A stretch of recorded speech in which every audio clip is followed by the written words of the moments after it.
Je vais faire une démonstration de l'application Event Hub, qui est une application de billetterie destinée aux professionnels et au secteur, et au grand public. Donc, on va faire une réservation de tickets pour un événement. C'est parti. Déjà, on voit la documentation qui est sur l'API. Pardon, hop. Et on va afficher les événements. Il y en a deux. On choisit le premier, Orange Blossom. Ensuite, on va regarder les sessions pour cet événement. Il y en a une seule. Ensuite, donc toujours, puisqu'il y en a une seule, hop. Maintenant, on va regarder le siège. On constate qu'il a un statut de solde.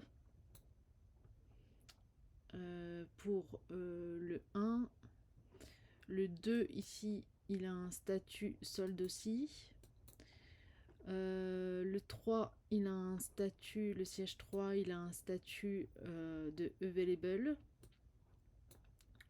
Donc les deux premiers du solde, le troisième available et le quatrième un statut available aussi.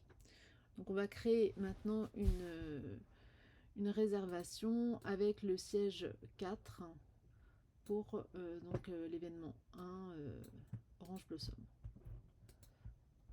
Je copie-colle l'instruction, ça a marché. Donc on a une réservation avec un site ID de 4B. C'est parfait. On a un statut qui n'a pas changé, qui est toujours available. On le voit ici, puisque le booking n'a pas été encore fait. On va vérifier d'ailleurs les bookings. Booking, il y en a un. Hop. Et deux. Et c'est tout. Voilà, donc on va faire dans le booking 1, donc c'est les sièges qui sont vendus ici. On va essayer on peut constater oui qu'il est à 20 €. On va essayer d'ajouter notre réservation de tickets à ce booking. On sait déjà que c'est pas possible puisque les sièges sont vendus, ce qui veut dire que le booking a été payé et donc il est terminé. Effectivement, on a un statut HTTP de 422 qui montre bien que l'opération a échoué. Donc on va créer un nouveau booking avec, plutôt que d'ajouter une réservation de ticket au booking, on va créer un booking. Hop. Donc on crée un nouveau booking. Le booking numéro 3, qui a bien le siège 4B et qui, cette fois-ci, a un statut booked. Display booking. Alors, donc ça, on l'a montré. On va faire un paiement de cette réservation. Tout semble s'être bien passé à nouveau.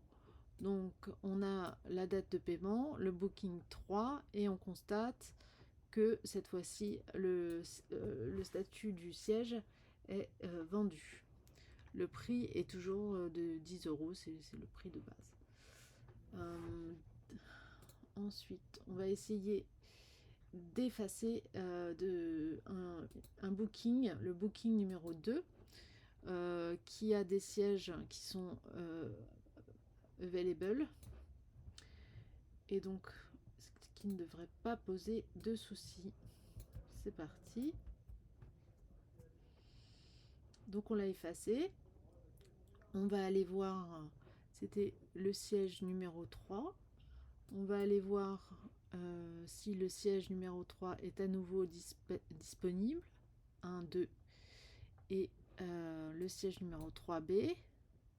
Et il est à nouveau disponible pour une réservation ou un booking. Voilà, on peut faire ensuite des fausses requêtes, comme essayer d'effacer un, un booking qui a déjà été payé. Euh, on voit que ça ne marche pas, que ça fait un conflit, puisque il faut garder un historique. Euh, on va essayer maintenant d'ajouter un siège qui a déjà été vendu à une réservation. Bon, pareil, impossible. À nouveau un statut HTTP de conflit. On essaye cette fois-ci de faire un paiement, un double paiement. Donc un paiement pour le Booking 3 qu'on a déjà fait. Donc à nouveau une erreur 422. Et donc on ne peut pas le faire. Voilà. La démo est terminée. Vous pouvez la reprendre plus calmement en lisant ce document qui reprend toutes les commandes. Je vous remercie et je vous souhaite une bonne journée. Au revoir.